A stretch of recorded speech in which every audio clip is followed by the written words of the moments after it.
Hello friend, welcome to Kanha academy.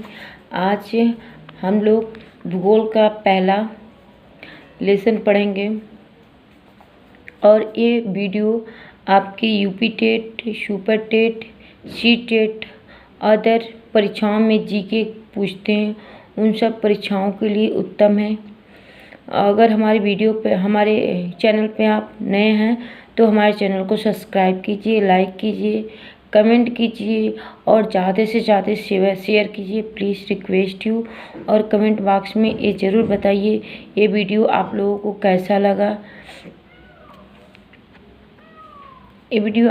कैसा लगा।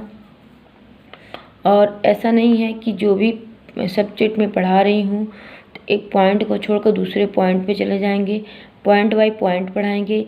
चलिए आप लोग का ज़्यादा टाइम नहीं लेंगे, अपना प्रश्न हल करते हैं। पहला प्रश्न है, भूगोल के जनक किसको कहते हैं?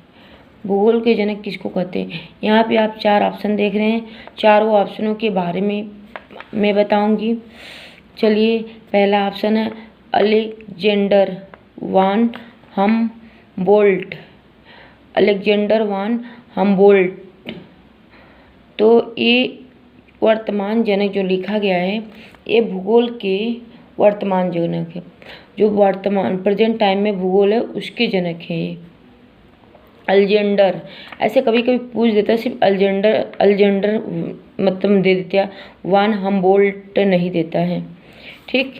दूसरा ऑप्शन है इरेटास्थनीज। इरेटास्थनीज जो है व्यवस्थित जनक है, मतलब भूगोल को एक व्यवस्था तरह से चलाना के जनक ये है, एरिस्टाथनीज।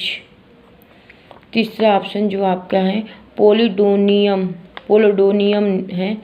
तो ये भौगोलिक जनक है, भूगोल के भौगोलिक जनक हैं पोलिडोनियम। और ये जैसे कि जीव जंतु, पेड़ पौधे, ये भौतिक आ जाते हैं ना, तो ये भौतिक जनक पोलिडोनियम है, भूगोल के भौतिक जनक हैं। और भूगोल के जनक किसको कहते हैं? तो इसका ऑप्शन का उत्तर ए है, ए प्रश्न का उत्तर ए है। और ये हैं भूगोल के जनक, ये हिकेटियस जो हैं भूगोल के जनक हैं। चलिए आपको भूगोल के बारे में थोड़ा संक्षिप्त में परिचय दे देते हैं आपको। भूगोल सर्वप्रथम भूगोल शब्द का प्रयोग इरेटास्थेनीज, एक ग्रीक विद्वान 276 से 194 ईस्वी पूर्व किए थे। दूसरा पॉइंट आपका जो है, यह शब्द एक ग्रीक भाषा के 2 मूल ग्रो मीन्स पृथ्वी होता है, ग्राफी मीन्स वर्ण, मतलब कहने वाले दोनों शब्द को मिला दिया जाए ग्रो और ग्राफी को, तो पृथ्वी का वर्णन करना, पृथ्वी का अध्ययन करना होता है भूगोल का अर्थ। इस पर होता है दोनों को एक साथ रखने पर इसका अर्थ बनता है पृथ्वी का वर्णन करना। पृथ्वी का वर्णन करना हो गया, पृथ्वी का वर्णन करना। चलिए आपको दूसरा प्रश्न पढ़ते हैं। दूसरा प्रश्न जो आपका है, भूगोल वह विज्ञान है जिनमें पृथ्वी को स्वतंत्र ग्रह के रूप में मान्यता देते हुए उसके समस्त लक्षणों, घटनाओं एवं उसके अंतर संबंध का अध्ययन किया जाता है। यह कथन किसका है? ये एक परिभाषा है, और इस परिभाषा को लिखने वाले कौन महोदय है, उनका नाम बताइए। चलिए, यहाँ पे 4 ऑप्शन दिया है, चारों ऑप्शनों के बारे में विस्तार पूर्वक चर्चा करेंगे। कार्ल ओ सावर सॉरी गला बैठ गया। कार्ल ओ सावर ये जो है सांस्कृतिक भूगोल का जनक है। स्ट्रैबो जो है भौगोलिक विश्वकोश का रचनाकार के जनक हैं। उसके बाद से आपका कार्ल रिटर जो है ये भूगोल वह विज्ञान है। इस परिभाषा के राइटर हैं, इस परिभाषा के कार्ल रिटर है। होम्स का एक परिभाषा है, होम्स का भी एक परिभाषा है।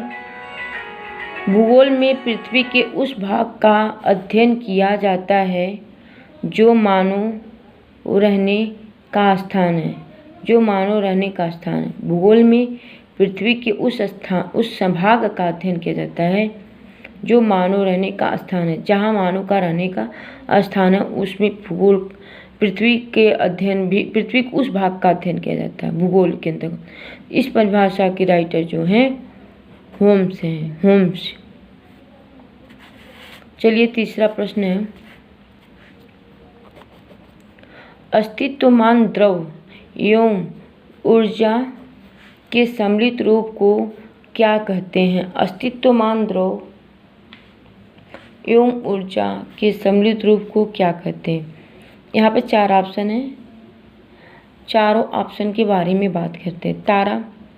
तारा भी एक सूर्य के अंतर्गत आता है।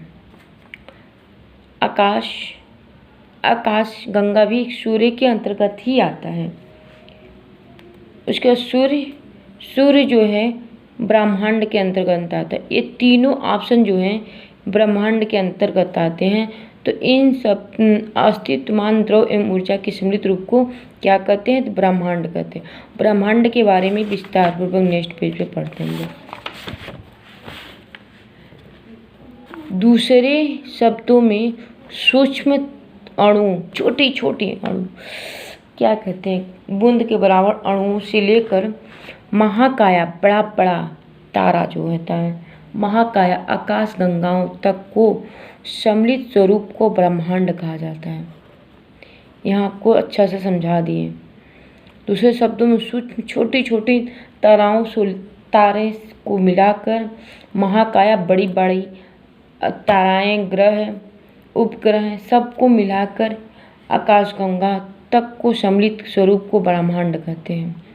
चलिए चौथा प्रश्न जो आपका है, चौथा प्रश्न है, सौरमंडल के समस्त ऊर्जा का स्रोत किसको कहते हैं? सौरमंडल के समस्त ऊर्जा का स्रोत किसको कहते हैं? यहाँ पे 4 ऑप्शन हैं, ग्रह, आकाश, चंद्रमा, सूर्य। चंद्रमा सूर्य अलग अलग होते हैं, मगर ग्रह, आकाश सब सूर्य में आ जाते हैं। इस ऑप्शन का जो प्रश्न का उत्तर है ये डी है, सूर्य। इसके बारे में थोड़ा विस्तार पूर्वक पढ़ लेते हैं। सूर्य के चारों ओर चक्कर लगाने वाले ग्रहों, क्षुद्र ग्रहों, उपग्रह मतलब धूमकेतु, उल्का तथा अन्य आकाशीय पिंडों के समूह को सौरमंडल कहते हैं। सौरमंडल कहते हैं। सौरमंडल में सूर्य का प्रमुख स्थान है। सौरमंडल में सूर्य का प्रमुख स्थान है, क्योंकि सौरमंडल निकाय के द्रव का लगभग 99.999 द्रव सूर्य में निहित है। 99.999 द्रव, इतना सारा द्रव एक सूर्य का जो तारा चमकता है उसी में निहित है। इसीलिए सौरमंडल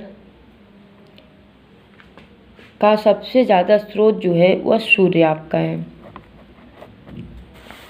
चलिए आपको 5वां प्रश्न पढ़ते हैं।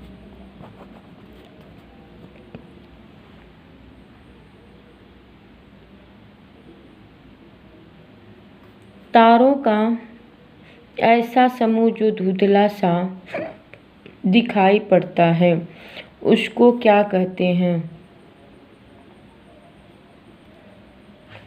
उसको क्या कहते हैं? यहाँ पे 4 ऑप्शन आपको दिख रहा है, 4 ऑप्शन। आकाशगंगा, हीलियन गैस, नीहारिका, मंदाकिनी। तारों का एक समूह जो धुंधला सा दिखाई पड़ता है उसे क्या कहते हैं? मंदाकिनी कहते हैं। इस प्रश्न का उत्तर है मंदाकिनी है। आकाशगंगा मंदाकिनी में सम्मिलित है। हीलियन एक गैस सूर्य में है। ठीक। अब निहालिका, निहालिका क्या है इसके बारे में पढ़ते हैं हम लोग। निहालिका यह एक ब्रह्मांडी नर्सरी है, ब्रह्मांडी नर्सरी है जहाँ तारों का जन्म होता है। तारों का जन्म कहाँ, कोई ऐसे प्रश्न पूछ सकता है आपसे, तारों का जन्म कहाँ होता है, किस चीज़ में होता है, तो है निहालिका। निहालिका में तारों का जन्म होता है। चलिए, हमारी पृथ्वी की अपनी एक मंदाकिनी है जिसे धूम मेखला या आकाशगंगा कहते हैं। अब समझ गए होंगे आप। कहते हैं अब तक ज्ञात इस मंदाकिनी का 80% भाग सर्पिला है। इस मंदाकिनी को सबसे पहले गैलीलियो ने देखा था। गैलीलियो एक वैज्ञानिक थे, उन्होंने सबसे पहले देखा था। आकाशगंगा की सबसे नज़दीकी मंदाकिनी को देवयानी नाम दिया गया है। आकाशगंगा के नज़दीकी एक मंदाकिनी है, उसका नाम देवयानी दिया गया है। हमारा वीडियो आप लोग को कैसा लगा प्लीज़ कमेंट बॉक्स में ज़रूर बताइए, और हमारे चैनल को ज़्यादा से ज़्यादा सब्सक्राइब करिए, शेयर कीजिए। Please request you. धन्यवाद।